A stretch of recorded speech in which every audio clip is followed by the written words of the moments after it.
TDS section 192 TDS on salary. Salary पे जो TDS कटता है वह कैसे कटता है, कब कटता है, किसके द्वारा टीडीएस काटा जाता है, कब उसे जमा कराया जाता है, उसकी टैक्स एक्ट क्या लगेगी, इन सब के बारे में आपको बताती हूँ।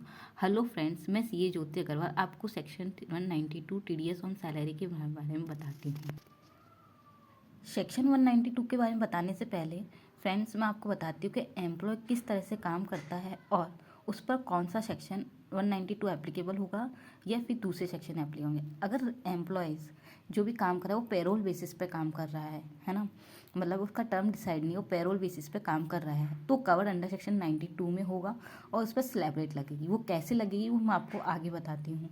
लेकिन अगर एम्प्लॉयज़ अगर काम कर रहा है कॉन्ट्रैक्ट बेसिस पर तो उस पर सेक्शन 192 अप्लाई नहीं होगा, इस पर दूसरा सेक्शन अप्लाई होगा जो कि एक तरह से नॉन सैलरी एम्प्लॉयड होते हैं, सैलरी बेसिस पे काम नहीं करते, कॉन्ट्रैक्ट बेसिस पे काम करते हैं। उसमें भी 2 तरह के एम्प्लॉय होते हैं, white collar employees and blue collar employees. White collar employees में एम्प्लॉयज़ जो प्रोफेशनल्स आ जाते हैं, जैसे एडवोकेट है, कोई सीए जो एज ए कॉन्टैक्ट बेसिस पे आपने हायर कर रखा है, ये कोई भी प्रोफेशनल डिग्री वाला एम्प्लॉय जो अपने कॉन्टैक्ट बेसिस पे हायर कर रहा है तो उस पर टीडीएस कटेगा 194 में और एट 10% से टीडीएस कटेगा। ब्लू कॉलर एम्प्लॉय से मतलब है doing as a manual job like peon की तरह काम कर रहे हैं, ये सिक्योरिटी गार्ड है, ये ड्राइवर है।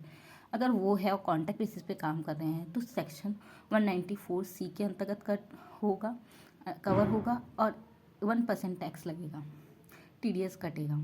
और एक नया सेक्शन अभी और इंट्रोड्यूस हुआ है, जो पार्टनर को जो सैलरी दी जाती है, सेक्शन 194 पार्टनर को जो सैलरी दी जाती है उस पर जो टीडीएस कटेगा वो एट द रेट 10% से कटेगा। और उसमें एम्प्लॉय का रिलेशनशिप नहीं होगा, वहाँ पार्टनर और फर्म का रिलेशनशिप होगा, तो उसमें टीडीएस अलग तरीके से और अलग सेक्शन 194 में कटेगा। सेक्शन 192 में जो टीडीएस करता है उसमें डिडक्ट करता है TDS deduct by employee deduct करता है, एम्प्लॉय की सैलरी पे डिडक्ट करता है, उस पर एवरेज रेट ऑफ टैक्स लगता है, स्लैब रेट। जो अभी 2 टैक्स स्लैब रेट चल रही है, एक तो न्यू और एक ओल्ड रेजिम, जो मैं आपको भी आगे बताती हूँ। जब डिडक्ट कब करता है, जब वो सैलरी का पेमेंट करता है और यह जमा होती है नेक्स्ट मंथ में और इसकी रिटर्न भी नेक्स्ट मंथ में। जैसे अगर अप्रैल का अपन को अगर टीडीएस सैलरी मिल रही है तो उसका टीडीएस 7 मई नेक्स्ट मंथ जमा होगा और 15 मई को इसका रिटर्न भरा जाएगा टीडीएस का, है ना। अब मैं आपको बताती हूँ कि कैलकुलेशन कैसे होती है टीडीएस की।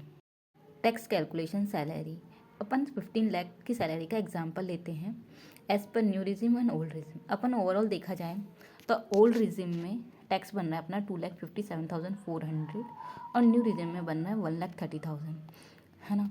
तो ओल्ड रिजिम में ज़्यादा बन रहा है और न्यू रिजिम में कम बन रहा है, तो हमें न्यू रिजिम की तरफ जाना चाहिए, न्यू रिजिम ऑप्ट करनी चाहिए। लेकिन फिर भी मैं आपको पूरा डिस्क्राइब करके बताती हूँ कि कैसे कैलकुलेशन हुई है। एज पर salary slab new regime up to 3 lakh nil, कोई टैक्स नहीं। 3 लाख टू 7 लाख 5% टैक्स लगेगा जो कि 20,000 होगा। 7 लाख टू 10 लाख 10% लगेगा जो कि 30,000 होगा। 10 लाख टू 12 लाख 15% लगेगा जो कि 30,000 होगा। और बैलेंस अमाउंट पर 45,000 20% से लगेगा। टोटल हमारा जो टैक्स बनेगा 1,25,000 बनेगा, उसमें 4% ऐड करेंगे तो 5,000 और टोटल 1,30,000 डिवाइड बाई 12 करेंगे इसे, तो हमारा महीने का निकल के आ जाएगा। वही टैक्स हमें एज ए टीडीएस जमा कराना हो, हमें नहीं एम्प्लॉय को टीडीएस जमा कराना होता है। अब इसमें calculation as a new regime अपन ने की है और ओनली स्टैंडर्ड डिडक्शन जो न्यू रिजिम में स्टैंडर्ड डिडक्शन मिलती है वो 75,000 की अवेलेबल होती है। तो हमारा टोटल इनकम 15 लाख में से 75,000 जाएंगे तो 14,25,000 होगा। ओल्ड रिजिम में अपन देखें तो सैलरी स्लैब कैसे चल रही है, up to 2.5 lakh nil salary होगी। 2.5 लाख टू 5 लाख 5% यानी 12,500 लगेगा। 5 लाख टू 10 लाख 20% यानी 1 लाख लगेगा। बैलेंस 4.5 लाख पर 30% यानी 1,35,000 लगेगा, यानी टोटल 2,47,500।